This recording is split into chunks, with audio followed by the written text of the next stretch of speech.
S மக்களே, night லைவில் நடந்ததை ஒரு ஃபுல் வீடியோவாக பார்த்துடலாம். ஏன்னா அவ்வளோ விஷயம் நடந்தது, ஷார்ட்ஸில் சொல்ல முடியாது.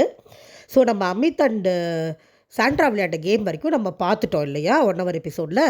அதுக்கப்புறமா லைவில் வினோத்தும் திவ்யாவும் வேறு வேறு டீமை ரெப்ரசென்ட் பண்ணி விளையாட வந்தாங்க.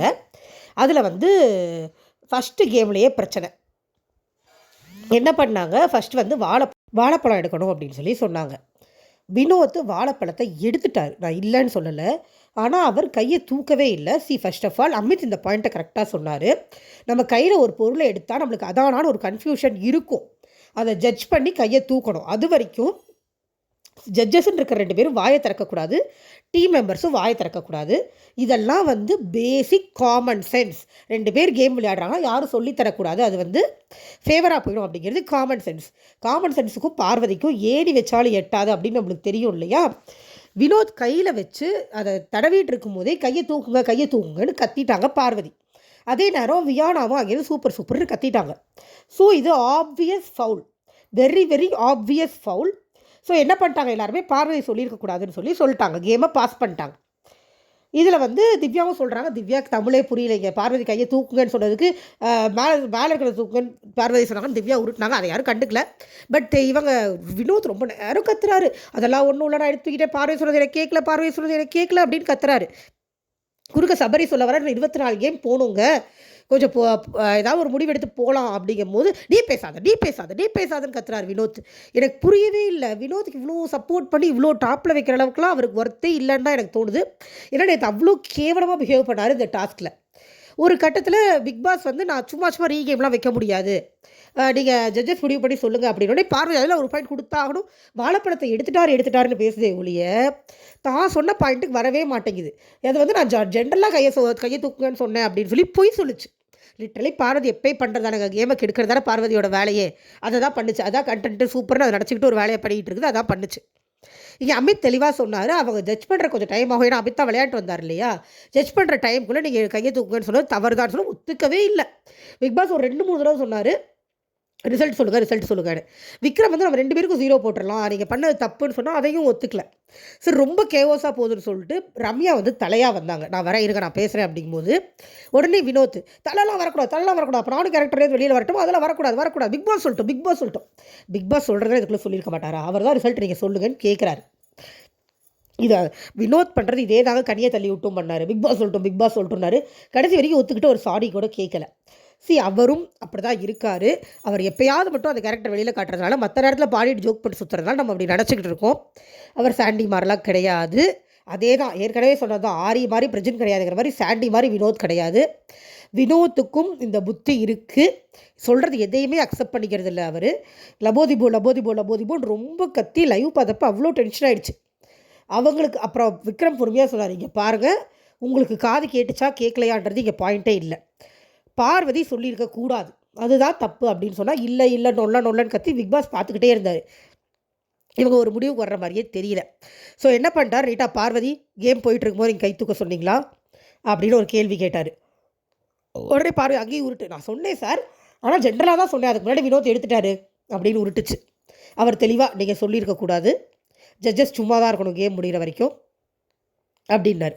உடனே ஓகே சார் நல்ல மாதிரி மண்டையாடிச்சா, அவர் கடுப்பாயிட்டார் போட்டிருக்கு, இப்படி பண்ணிட்டதுனால ஜட்ஜை மாற்றோம் அப்படின்னு ஒரே போட்டார். அப்படி குப்புறோடு தான் மீசையில் மண்ணோட்டலான்ற மாதிரி, இல்லை நம்ம தெரிஞ்சுக்கலாம் அப்படின்னு ஒரு உருட்டு பார்வதி போயிடுச்சு. உடனே அதோட பிஆர் டீம் வந்து என்ன முட்டு கொடுக்குறாங்க அப்படின்னா, பார்வதி தான் பிக் பாஸ் கேட்பாராம், கனியன் விக்ரம்னா கேட்க மாட்டாராம். இதுக்கு முன்னாடி ரவுண்டில் தான் எல்லாத்தையும் கீழே தள்ளி விட்டாங்க அப்படின்னு சொல்லி அமித் எடுத்த பாயிண்ட்டை பிக் பாஸ் கேன்சல் பண்ணார். அமித் வந்து விக்ரம் டீம் தான், அவர் கொடுக்கலையே, கேன்சல் பண்ணி மறுபடியும் ஃப்ரெஷ்ஷாக ரீகேம் தான் வச்சார். சும்மா உருட்டணுன்றதுக்காக எதையாவது உருட்ட வேண்டியது இந்த பிஆர் டீமு. ஒரு வழியாக பார்வதிக்கு பல்பு கொடுத்து பார்வதி தூக்கி வெளியில் போட்டுட்டு யாராவது ஒருத்தர் வாங்கன்றப்போ முதல்ல சபரி வந்தார். அதுக்கப்புறம் தான் சபரி வேணாம் அப்படின்னு சொல்லிட்டு சாண்ட்ராவை கொண்டு வந்தாங்க. இதில் ஒரு சம்பவம் நடந்துச்சு. என்ன பண்ணுறாரு, வினோத் போய் நிற்கும் போது விக்ரம் வந்து வினோத்தை லைட்டாக தள்ளி வைக்கும் போது வினோத்தோட கை தெரியாமல் திவ்யா மேலே பட்டுருச்சு. நான் என்ன கேட்குறேன், உடனே காலை மிதிக்கணுமா? இதில் நிறைய பேர் வந்து திவ்யா பண்ணது கரெக்டு, வினோத் பண்ண தப்புன்னு சொல்கிறாங்க. எனக்கு இங்கே திவ்யா பண்ணது தான் தப்பாக தெரியுது. கண்ணை கட்டியிருக்குன்னு திவ்யாவுக்கு தெரியும், படக்கூடாது, இதில் பட்டிருந்தா கூட இங்கே படுதுங்க பார்த்துருங்க அப்படின்னு சொல்லி ஒரு கத்துனா முடிஞ்சு போச்சு. நீங்கள் என்ன வெளியில் இருக்கீங்களா, உங்களை இன்னும் ஹேராஸ் பண்ணுற மாதிரி காலை டக்குன்னு மிதிச்சிட்டாங்க. இது ஹாரஸ்மெண்ட் இல்லை, ஏன்னா அவருக்கும் கண்ணை மூடி இருக்குது, தெரியாமல் தான் பட்டது. தெரிஞ்சு பட்டிருந்ததுன்னா நீங்கள் நாலு அப்பப்போ கொலை கூட பண்ணுங்கள், உங்களுக்கு சப்போர்ட் பண்ணுறோம். ஆனால் தெரியாமல் பட்டதுக்கு திவ்யா காலை மிதிச்சது ஓவர்னு தான் நான் சொல்லுவேன். திவ்யா பிஆர் டீமுக்கு 2-3 சேனல் இருக்காங்க போல், திவ்யா பண்ணது கரெக்டாக உருட்டிகிட்டு இருக்காங்க கிடையாது. அடிச்சை செய்யலாம், காலெல்லாம் யாரும் மிதிக்க மாட்டாங்க. கைப்பட்டதுனா கையை தட்டி விடுவாங்க, இல்லை கண்ணை கழட்டி தூக்கி போட்டுட்டு கோவப்பட்டுட்டு போகிறது, அசிங்கமாக சண்டை போடுறது, இதெல்லாம் பண்ணலாம். காலை யாராவது மிதிப்பாங்களா? அடிச்சை செய்யலாம், எனக்கு புரியவே இல்லை. திவ்யா போய் காலை மிதிச்சோடனே வினோத் டென்ஷனாக அப்போ நானும் மிதிக்கிறா அப்படின்னு சொல்லி ஒரு கற்றுக்கத்துறாரு. நல்ல வேலை மிதிக்கலை போல் இருக்கு. ஸோ இது ஒரு சண்டை நடந்தது. எனக்கு தெரிஞ்சதில் திவ்யா மேலே தான் தப்பு. ஏன்னா வினோத் வேணும்னு பண்ணான்னு எல்லாருக்கும் தெரியும். அவர் கண்ணை கட்டியிருந்தது அது அவங்களுக்கும் தெரியும். அது அடிச்சை ரியாக்ஷன் மாதிரி எனக்கு தெரியல. அது அவங்க கொஞ்சம் ஓவராக தான் பண்ணுறாங்க திவ்யா அப்படிங்கிறத. எப்போ பாரு ஓவராக தான் பண்ணுவாங்க, இப்போயும் ஓவராக தான் பண்ணாங்க. ஸோ இதுக்கப்புறம் நடந்து இதில் லைவ் கட்டாச்சு. அதில் நிறைய காரணம் சொல்கிறாங்க. எனக்கு தெரிஞ்சு 12 மணிக்கு அடுத்த நாளோட ஷோ போடணும். அது எதையோ டேட்டை மாற்றி போட்டு விட்டாங்க, வேறு ஒன்றும் இல்லை. அப்புறம் அவங்க கவனிக்கிறக்கே கொஞ்சம் நேரம் ஆயிருக்கும். இப்போ இன்றைக்கி காலையில் ப்ரோமோ 1/2 மணி நேரம் கழிச்சு தான் வந்தது. அந்த மாதிரி எடிட்டர் டீம் சில சமயம் தூங்க போயிடுவாங்க. அந்த மாதிரி ஏதோ நடந்திருக்கே ஒழிய காமிக்கக்கூடாத அளவுக்கு பெருசாலாம் உள்ளுக்குள்ளே ஒன்றும் நடந்து கழிச்ச மாதிரி தெரியல. எல்லோரும் நார்மலாக தான் இருக்காங்க. அப்படியெல்லாம் நடந்திருந்தால் கண்டிப்பாக பேச்சை தான் வந்திருக்கும். நம்ம இவ்வளோ நேரம் பார்த்துட்ருக்கோம் இல்லையா? ஸோ அப்படிலாம் எதுவும் நடக்கலை. இதுக்கப்புறம் ஒரு சம்பவம் நடந்திருக்கு. இதை நானே வேறு சேனலில் தான் பார்த்தேன். நான் பார்க்கணுப்பட்டிருந்தாலும் இதை சொல்லணும்னு தோணுது. திவ்யாவோட இம்சை தான். விக்ரம் ஒரு பிளான் பண்ணியிருக்காரு. திவ்யாவுக்கும் வினோத்க்கும் நடந்த சண்டை வச்சு ஒரு கேஸ் கிரியேட் பண்ணி நம்ம திருடுவோம் அப்படின்னு. அந்த டைமில் திவ்யா என்ன சொல்லியிருக்கு, ஏன் டாபிக் எடுக்கக்கூடாது எப்போ போல கத்தி இருக்குது. ஏமா நீ இந்த கேம்குள்ளே தான் இருக்கிற, உன்னை பற்றி பேசக்கூடாதுன்னா என்னத்தை தான் விளையாடுறது அப்படிங்கிற மாதிரி. எதையும் நானும் விளையாட மாட்டேன், அடுத்தவங்களையும் உருப்படியாக விளையாட விட மாட்டேன் அப்படிங்கிற மாதிரி தான் திவ்யாவோட பாயிண்ட் இருக்குது. எங்கள் திவ்யா இருக்கிற டீம் விளங்காதுங்க. ஏன்னா அந்த பொண்ணுக்கு காதே இல்லை. திவ்யாவுக்கு காது கிடையாது, திவ்யாவுக்கு வாய் மட்டும்தான் இருக்குது. யார் சொல்கிறதையும் கேட்காது, எதையும் கேட்காது. திவ்யா தூக்கி வெளியில் போட்டுடணும். ஆனால் இந்த திவ்யாவும் வினோத்தும் தான் ஃபஸ்ட் 2 பிளேஸில் ஓட்டிங்கில் இருக்காங்க. 2 பேருமே கேம் ஸ்பாய்லர்ஸ், 2 பேருமே லிசனிங் கெப்பாசிட்டி கிடையாது. வெறும் பிஆர் டீம் ஒர்க்கு. இந்த பிஆர்னு பிஆரை வச்சு தொலைச்சிட்டு வந்துடுறாங்க.